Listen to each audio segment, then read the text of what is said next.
Welcome along to 101 Part-Time Jobs. Every single one of our episodes is available ad-free at our Patreon, patreon.com/101 Part-Time Jobs. I know that there are all these messages trying to sell you things that you may or may not want. So for £4 a month, that's around $5.50 US, you can get over 450 of our episodes and every single one in the future, featuring all the brilliant guests that we have week in, week out, completely ad-free. You can head to patreon.com/101 Part-Time Jobs, get all your episodes bother-free, and you support us directly. Cheers. Jobs!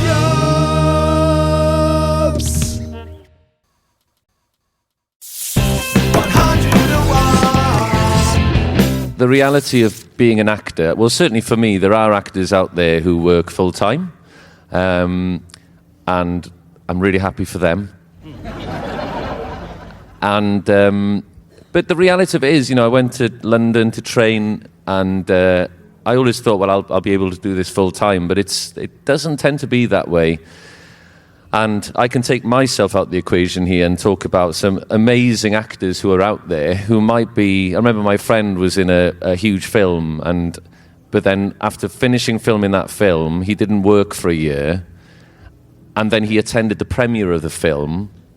And he said it was the strangest experience because everyone was kind of meeting and thinking he was a full-time actor and had worked non-stop, or that the film had just finished being filming or whatever.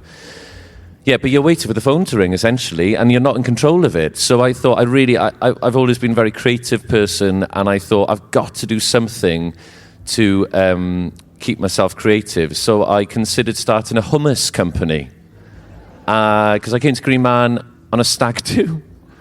And I was like, maybe I'll start selling hummus so I can get a free ticket to the festival. I went to meetings about food hygiene and everything. We were going to be called Hummus Where the Heart Is. Oh, maybe I should have done that. God damn it. Not too late. Not too late. But no, the caterers here, they're on their feet all day. It's boiling hot. They're serving people all day. Wonderful food and all that. But I thought, actually, what am I doing? So I started a band. And then the band basically consists of Kai, who's on the drums, who is a theatre designer and a TV designer. He's been in bands before. We started jamming things together. Then Will over there on the guitar. I worked in a cafe with him. And then Garmon I knew from going to the London Welsh Centre and watching rugby with him.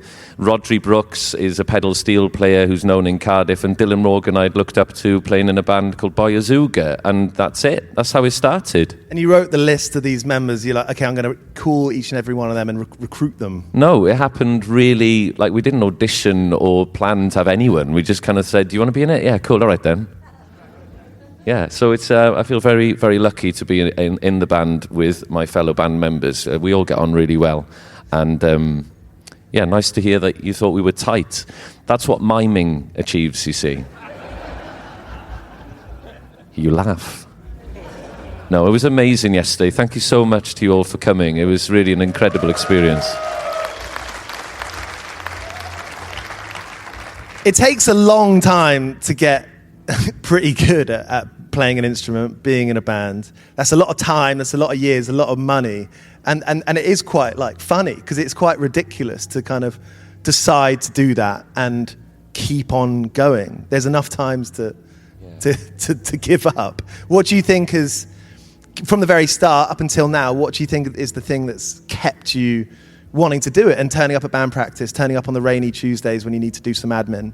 Oh, like days, I say days like yesterday, but even days playing in front of 50 people on our second gig in Bristol, it's just amazing. I love performing, so it's great to put our music out and people enjoy the music, but being with my friends on stage, I only started a band when I was 32 and I'm now 27. And no, I'm 40 in January. You're all invited. And I was quite shocked when I started the band because I, like maybe many people here, when I saw people playing on the Walled Garden or the Far Out, like you said just then, I assumed that it was a full-time job. How wrong was I? Why wouldn't it be? Yeah, but it's the best thing. Whatever I say today, I want to be really clear. And even though it sounds like it's hard and all of that, it is tricky. But I want to be really clear and say it's the best thing I have ever been involved in. And if anyone here, whatever age you are, if you want to start a band, do it. Don't let these anecdotes put you off. It is incredible. And I basically only discovered the real me when I started the band because of the community of people I've met. The people in the crowd, the people we met at the merch stand yesterday. It's an incredible thing to be in a band, and I will forever be grateful for that. Yeah. I think one of the best reasons to do anything is for no reason. Or to be creative, to draw, to write a song. Yeah, and to allude back to what you were saying about being an actor as well, is I discovered that I had no control over it. You can be in a film that I might mention later, and you film it for 2 weeks, and then they cut you out of the film. That's the nature of films. You're waiting for the phone to ring to go for a theatre audition, or you audition for things, or you put something on tape, and then often you never hear back. And it's exhausting, and you try and build yourself up just to never hear back and go back to working these jobs that we'll talk about. And the reason I started a band is because I wanted to be in control of something creatively with my fellow band members. So, and it has been that, at the moment we're completely independent. Everything we did in that stage yesterday, we devised together, and it's just great, It's just great to devise something in your bedroom or in the rehearsal room and then see that it seems to work, looking at yesterday. Music does something special. When you see a band, it does something. It's like this alchemy. What are some of the first experiences you had seeing bands, or a particular night, a performance where you thought, wow, this is really something. This is otherworldly. Yeah, I was brought up in a musical family.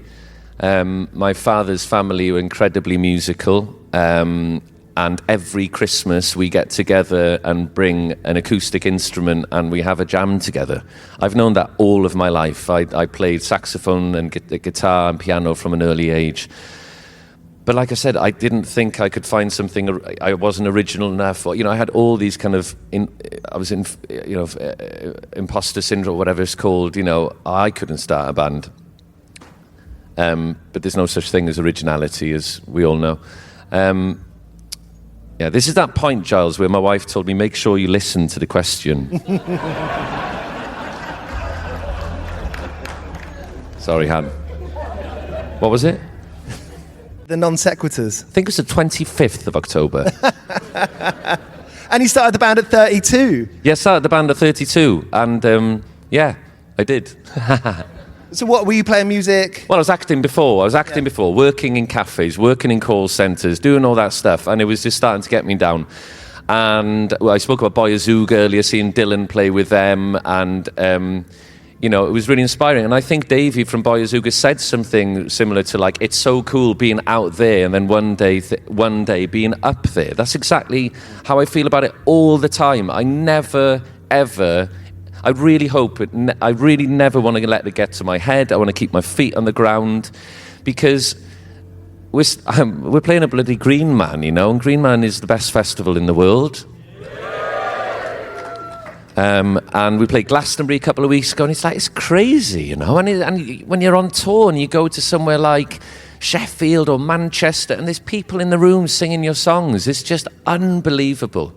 And it's just the best feeling in the world. And yes, I would watch. I've never been on the Far Out stage, and I've watched so many great bands. And then suddenly to be up there, it's just, it's the best. Do it. What you say about people watching the show being as important as the people on the stage, whether you actively listen to much punk or not, that's the legacy of punk. The Jam and the Clash saying, you're as important as we are. Oh my God, of course, yeah. And I think that's important to. It wouldn't be possible without all of you, and I can reveal that it would have been rubbish yesterday if no one was there.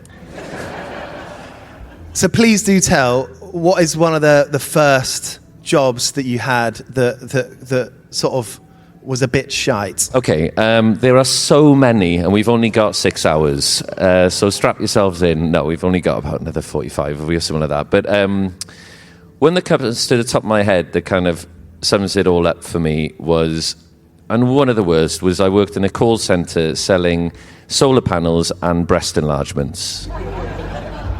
Together? Well, I did think that you could combine both, but Could they be solar panel breasts? well, that's what I meant. Yeah, I mean, and charge yourself up or something when you're sunbathing. I don't know.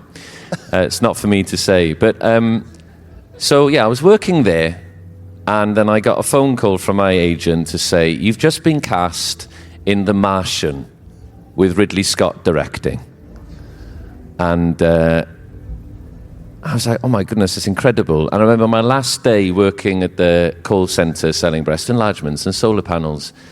I had this headpiece on.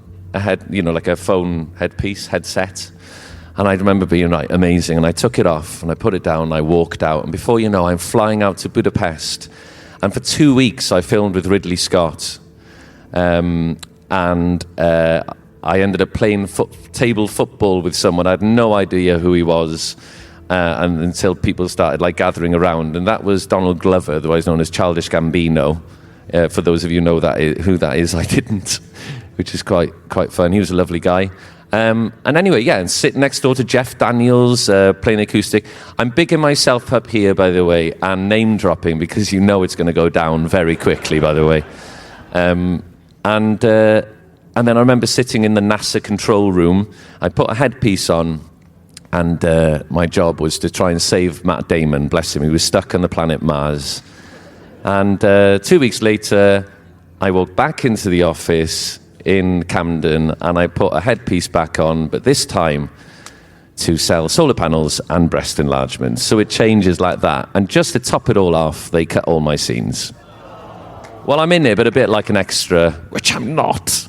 But yeah, there's no lines, but you might spot me looking. Yeah, I'm incredible in it, actually. You should check it out. How does that feel? Shit, Giles. Unfortunately, unfortunately, it's the reality of life. You need to pay your bills, And I've always been a hard worker. I'm currently driving bread around Bristol, working for Loaf in Bristol. Is Rob here? Rob is a fellow baker. Give him a clap, please. Sorry, a fellow driver. So we get up at 4:30 in the morning and drive breads around Bristol. I actually really like that job. It's really good fun.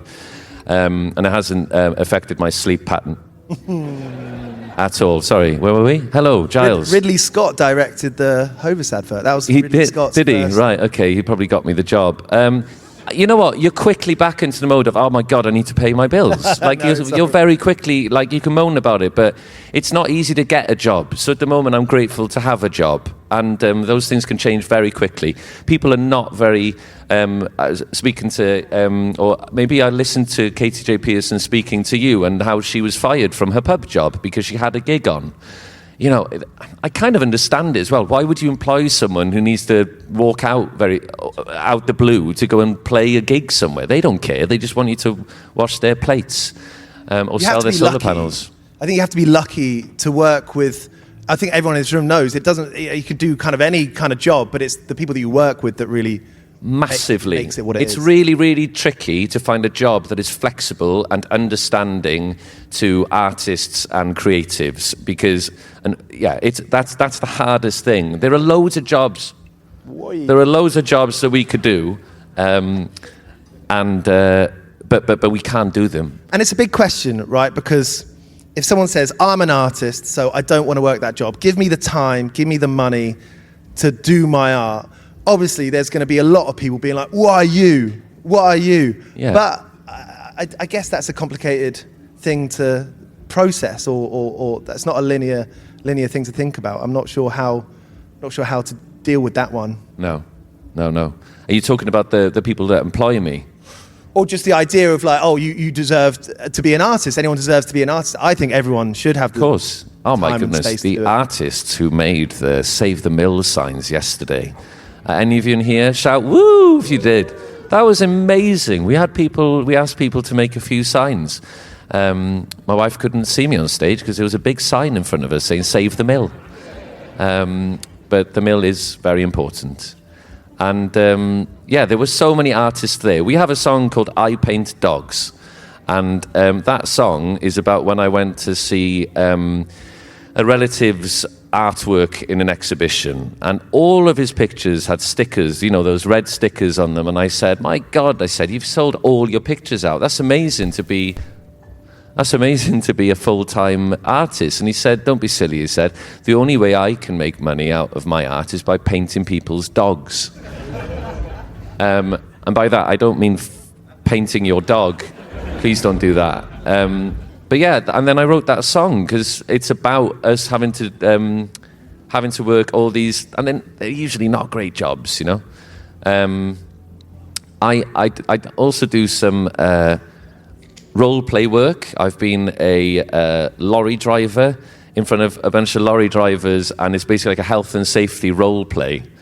And so we perform a scene where I'm really tired and I shouldn't be driving, and I end up having a terrible accident. But the other role play is medical role play I've done recently. Now, on the day that I found out and was delighted for a friend of mine to be cast in the new Marvel franchise, Tom Rhys-Harris, if anyone knows him, amazing actor, and he's, I'm so chuffed for him. And I am. And so chuffed for him. On that day, I discovered that I was off to Chippenham to play the role of a man riddled with STDs in a hospital. Now, so what we have is you have the doctor, the GP is sat here, and then you've got these incredible new doctors and nurses and surgeons come in, and it's a very real situation. And I have to do it like 20 times a day, and then they go to a next station, right? So they said to me, they ask you who you are, you've got to remember the name, the address, and all of that, and then you say, yes, I'm worried I've got an STD, and then you show them a picture of your genitals. And so anyway, on they went, and the day's going along, and then I speaking to the doctors, they were out of the room, and I said, it's great this, I really do enjoy it, it's very important. He said, yeah, and we've got people with irregular heartbeats as well as patients. And I said, well, how can they act an irregular heartbeat? And he said, no, they're real people. They don't act it out, they're real people. Oh, wow, yeah, they get like a voucher for turning up. And so I said, right, but they do know who the actors are and who the real people are, right? And he said, no, they don't. And I said, so they might think that picture is of my actual genitals. And yes, he said. But I'm really happy for Tom Rhys-Harris. When you're doing the lorry driving stuff, the cafe stuff, do you become a character? Do you think of who that person would be in a show or a film and be that person? Who was Tom Hardy in Batman? Bane, yeah. I've been Bane a few times. Well, no, I haven't really. I think everyone puts on a mask. In so many situations, I think people put on... Teachers are always acting. Someone behind it... if someone really answered how they were feeling, then they wouldn't get the answer that they wanted. But, I suppose if I get to play a baker in the future, I might be very good at it. Or a solar panel seller. I guess I'm versatile in different situations. I'm good at face-on-face interaction. That's one thing I learned from drama school. And animal studies. So I know how to be a giraffe as well. Thank you. You lived in London for a bit. You're, of course, Welsh. Did you go through different stages or periods of being like, am I going to stay in Wales? Obviously you had some time in London, but how important is it for you to be here and be part of a community here? Yeah, so I live in Bristol now, which is an amazing community. Who's in Bristol? Who's in Bristol? Much, much better. Bristol's amazing. And do you know what? They've got incredible music venues and pubs and bars and great opportunities for artists there. It's a really vibrant, brilliant, multicultural city in my experience. I lived in London, very grateful to have lived in London. It was a shock. Biggest shock was saying cheers drive or good morning driver to the drivers and them looking at me like I was some kind of sociopath. You got to shout it up the hallway. Oh, God. Yeah, they really don't like you saying hello to them, bless them. I can't imagine the job, though. Maybe they're actors who have to work. Maybe they were in The Martian. So London, basically, we're paying rent, and eventually we moved further out, and I couldn't afford it in the end. But I'm glad it kicked me into moving to Bristol, because I'm the happiest I've ever been there. But yeah, London's bloody expensive, isn't it? I think it is. There are pockets. So I live in southeast London, in Lewisham, and there are these pubs, venues where people who run them, book them, go to them, somehow manage to make that their life.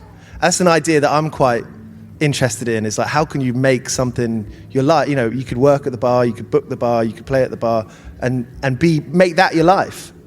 As an artist, you mean? As an artist, or someone who's just involved in it. Yeah, there's a really good venue in Bristol called Strange Brew, where it feels very much it is community-led. Yay! And we've had a lovely time there, but that really feels like a hub of the community. Where it feels like a bit of everyone gets involved in it. Yeah. Everyone knows that grassroots venues are, they're closing every other week. There is that new MP's recommended stadium arena levy, where £1 from every stadium ticket goes into a fund, a pot that helps grassroots venues and also, by virtue, artists, and helps build that world. And that I feel like that's something we see more and more in the news, and to encourage that and to be part of it. It looks promising. There's a lot of serious things going on in the world, and there's a lot of serious things going on in this country, and a lot of people need more, need money and support and help. With regards to venues, music venues, it is devastating. I'm very proud to be from Cardiff, but it's so sad to see places like the Moon and Toucan and 10 Feet Tall and Goody Who all being closed down. It's really, really bad. And you've got an arena, I don't know what it's called even now, it used to be called the CIA or the Motor Point, and that's an arena, so that's great for people who are at the top of the pyramid. You've got the arenas and our wonderful stadium. And now another arena's been opened up in the Bay. But what about the bottom of the pyramid? Is that how the pyramid works? I think so, isn't it? You work your way up, yeah. But you know what I mean? Like, how do people work their way up to play those arenas or play the Rising Stage or Far Out or wherever?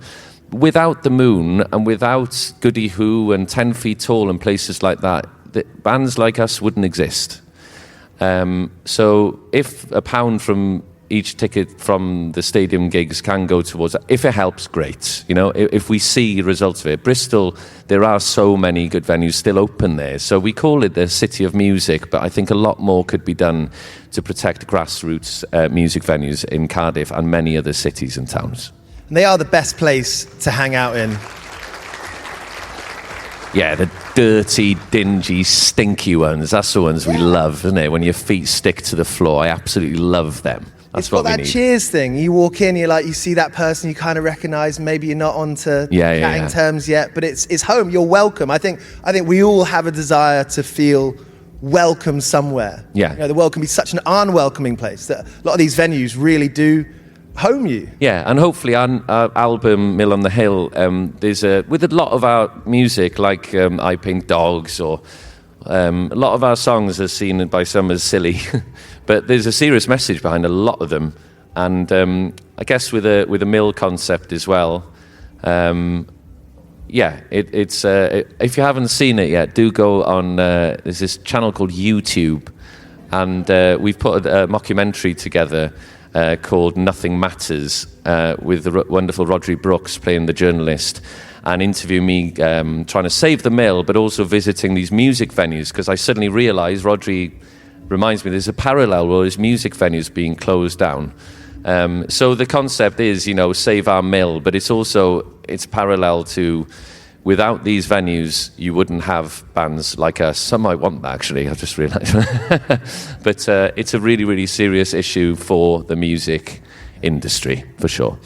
And what can we do about it? I mean, I'm probably going to answer that myself, which is go and go to gigs, buy advance tickets. Yeah, I mean, It's tricky, isn't it, when it's in a dire way? Because a lot of people, it's really hard for people in their lives anyway. You know, things are so, you know, with things like Spotify now, you can just listen to the song for free. And, you know, instead of buying the vinyl, I've been guilty of that at times. I'm trying to buy more vinyl, but I struggle to buy loads of vinyl, you know, and ticket prices can be a lot. There's times when we put our merch for sale and we have a real discussion about it. We're like, well, we need to make money back, but we also need to make it affordable to people. I think you've got now in a lot more venues where I think we did it we did a Gaza fundraiser a couple of weeks ago. And yeah, that's worth talking about quickly, if that's all right. Yeah. So I talked about Cardiff there, but it's really important to say it sold out within 2 days. We raised nearly £9,000 for the Gaza Relief Fund. I mean, if you didn't want evidence of how important a community and the music community and the fans is, then there you are. So, yeah, and I think there were, like, tickets for people who can afford them. But, yeah, support, go and see people live, go and see the bands live. Join be a member of Music Venue Trust as well. They're doing amazing work. They're really public, you know, they really shout about things that could go better. And they're probably better people to answer than I am because I do the writing, the playing and all of that. But I'd be happy to support them as we can. Of the 101 jobs that bands have, caring about everything around you and the way things work and make sure that the people are doing the right thing. That's a big one. That's a big job. Yeah, and I think it was made quite publicly by, I think he said washing machine, but they're called dry cleaning. Dry cleaning, sorry. I once said in a newspaper, I'm really looking forward to seeing Yard Sale. Now.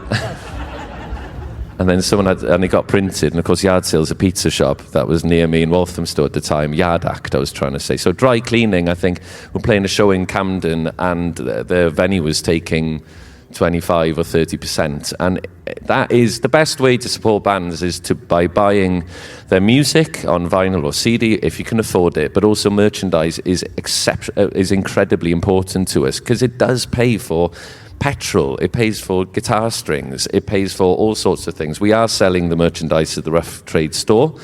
I see loads of t-shirts and bucket hats, and thank you to those of you who've bought them. Yeah, that's how we do it. And we are paying ourselves a little bit, but it takes a while to catch up and pay ourselves. I think it's important to talk about that stuff because I never realised that, as I said, when I was watching other bands. I don't think many people do. No. Yeah, I get it often. How long have you been a full-time musician? And we're not. You know, so we've got, like I said, Kai is an amazing designer. He's got 2 children. Dylan's got 2 kids as well. I've got a little one on the way. And Will and Garman and Rodri, we all work jobs in between the music and whatever else. Kate Le Bon once said, the happiest I'm with music is when I've got something else going on. So that's another way of looking at it. It would be quite interesting if I did win the lottery.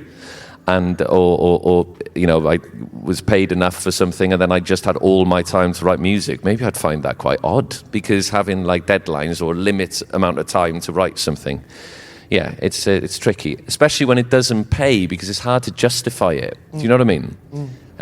When you don't see the reward. And then when we play a gig like that last night, I cried when I came off stage because it's incredibly overwhelming and it reminds us of how important music is to others, but also to us as a band.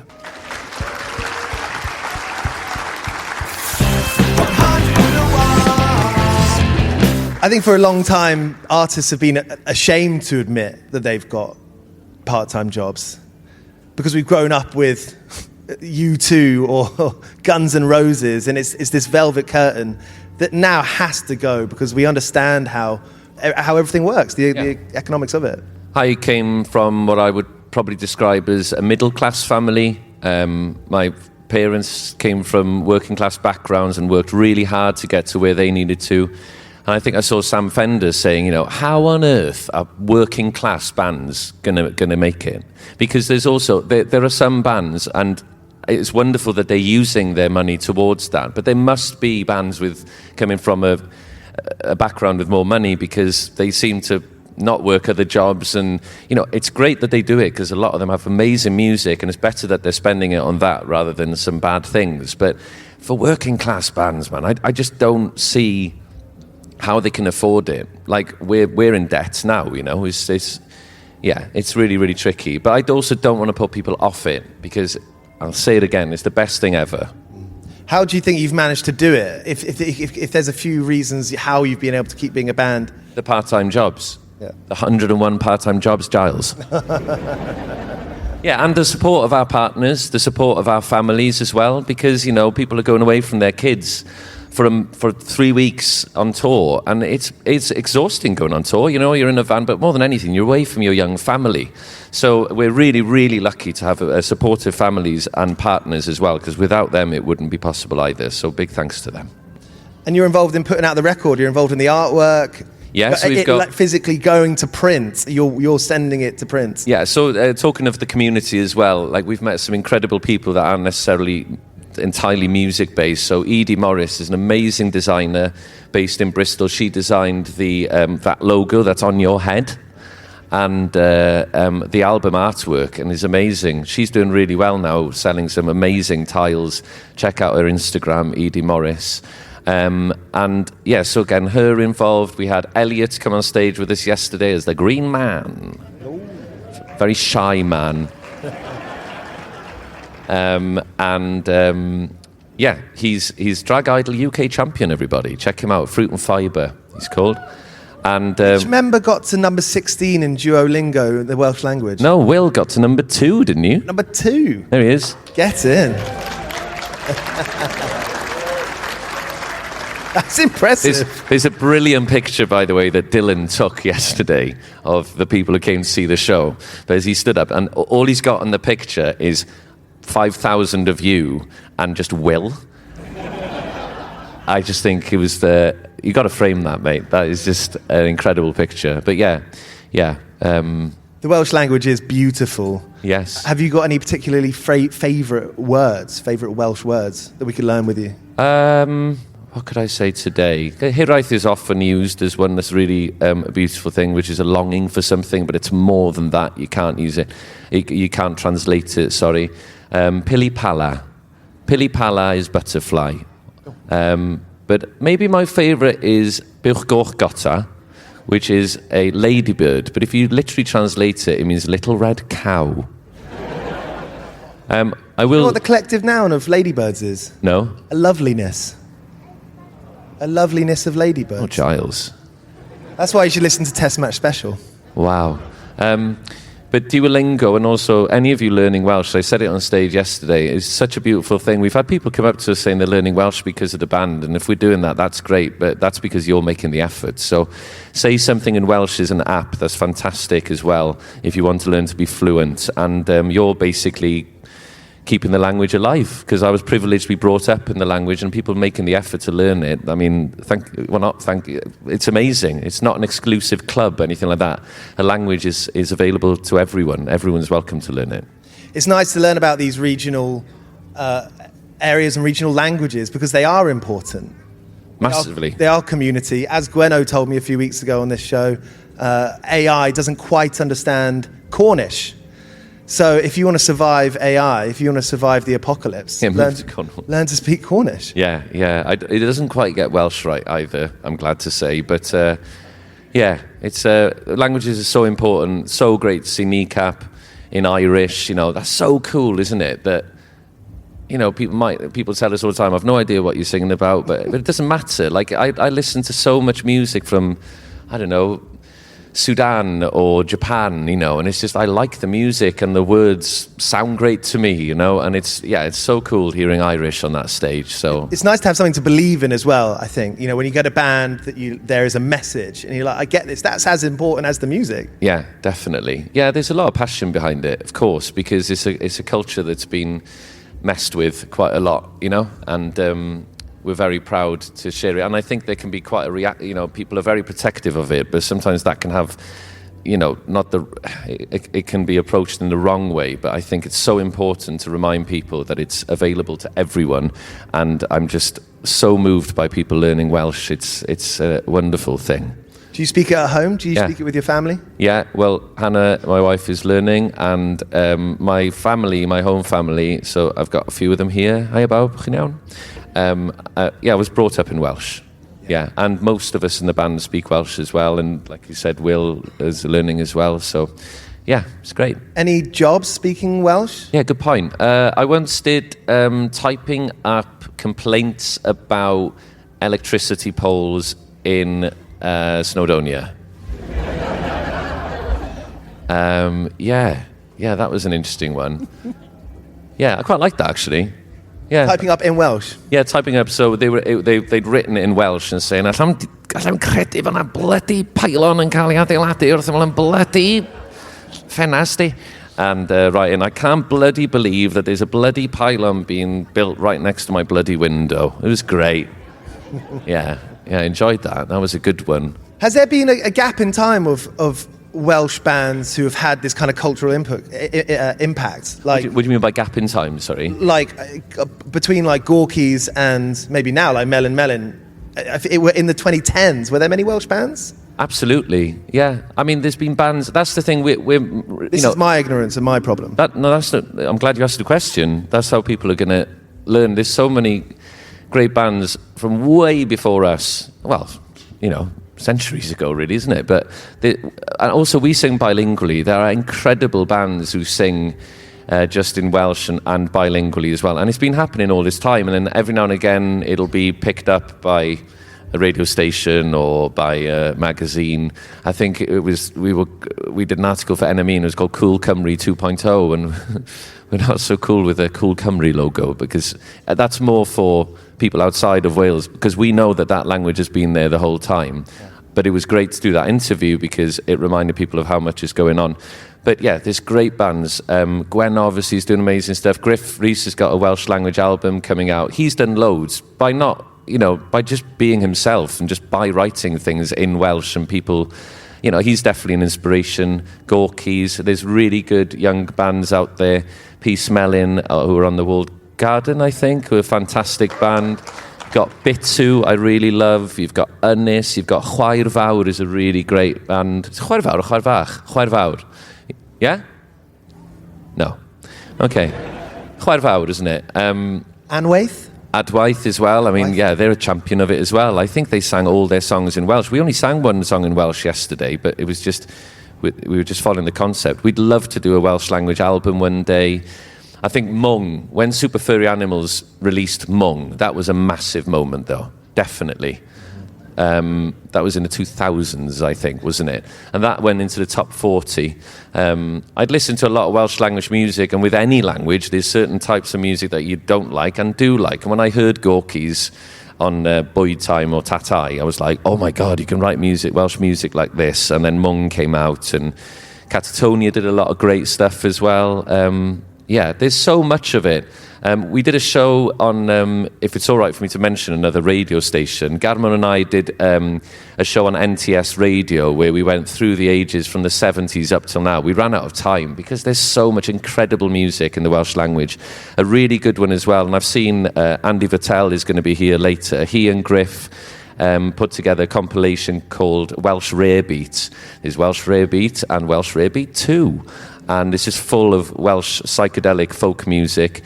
That's brilliant. Yeah, and Don Leisure as well, who's here later. Jamal is from Aberdeen, and he's just been listening to and is sharing some amazing music from that time as well, from Sign Records. This incredible Welsh language music that's been there forever and has certainly inspired us, and something we're happy to continue doing, only because it comes natural to us more than anything. Yeah, and the more there is, the more, it's tempting to say young people, but people of any age making music, it's inspiring. That's the gem. Yeah, and how cool would it be if you had Welsh people who learned the Welsh language actually write a song in Welsh? That would be really, really cool.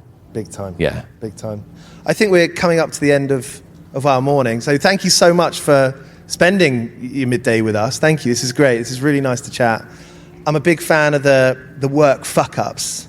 Those days that you really hope will just end.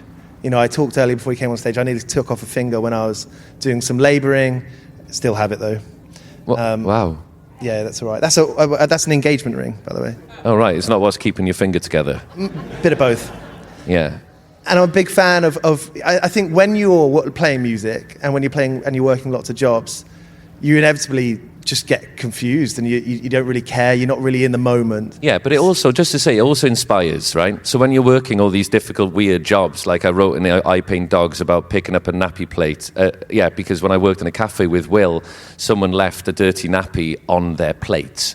Made me write a song, you know? A dirty nappy on the plate, on the table. Yeah, and the arts is all about reacting to things, you know? There's awful things going on in the world, and we wish that none of them would happen, of course, but it means that we can shout about it and, you know, argue and make a point about it. We can also celebrate things together, you know?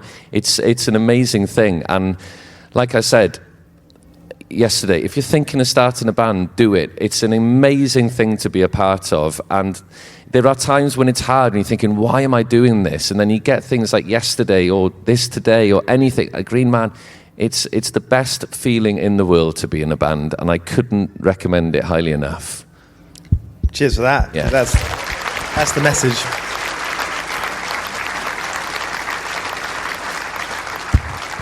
So tell us about one last shite job. Oh God, one last shite job. You told me not to think too much before this podcast. Let me have a think.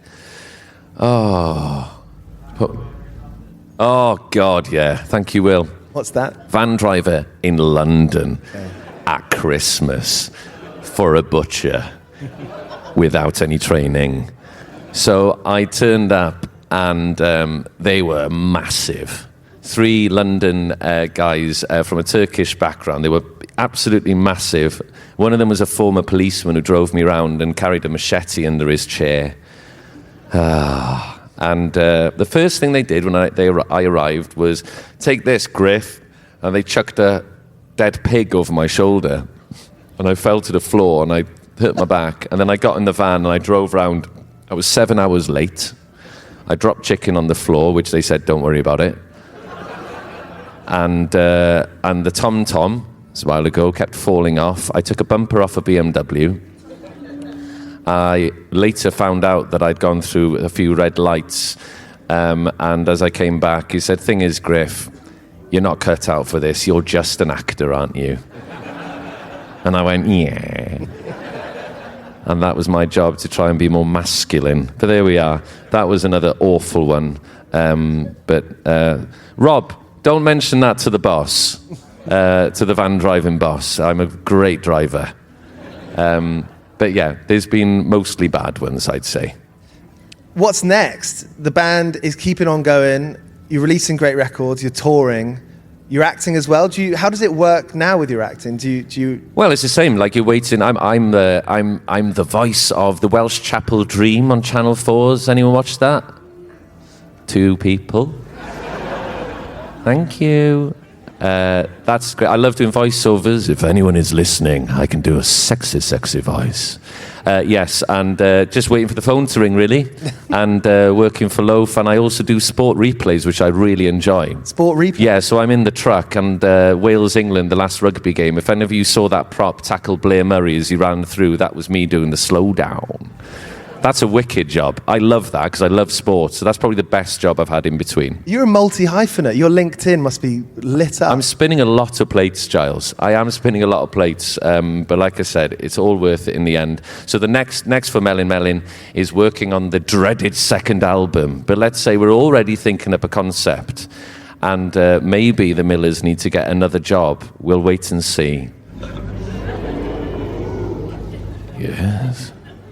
When you were writing Mill on the Hill and the concept, the idea, how far do you go into the idea? Like things that may not end up on the record, but you know that particular person, you know, has that personality or has that. How far do you go into the writing, the story? Yeah, it's a very good point. So when we did, who saw the Jolly Baskets show on the mountain stage? Yeah, I think that was great. And those were just songs, and then we put the concept on top of it. Again, it was about working in a supermarket store whilst being musicians, right? And it was a shit job, but a great concept. We loved that. Welcome to Jolly Baskets. Thank you. And So we enjoyed that so much. We were like, we've got to carry that on. So most of Mill on the Hill, the songs were written first, then we built the concept around it. But with the next one, which shall be a concept. Sorry, sorry, mate. I'm not going to get any more voiceover work after that. I swallowed my tongue, I think.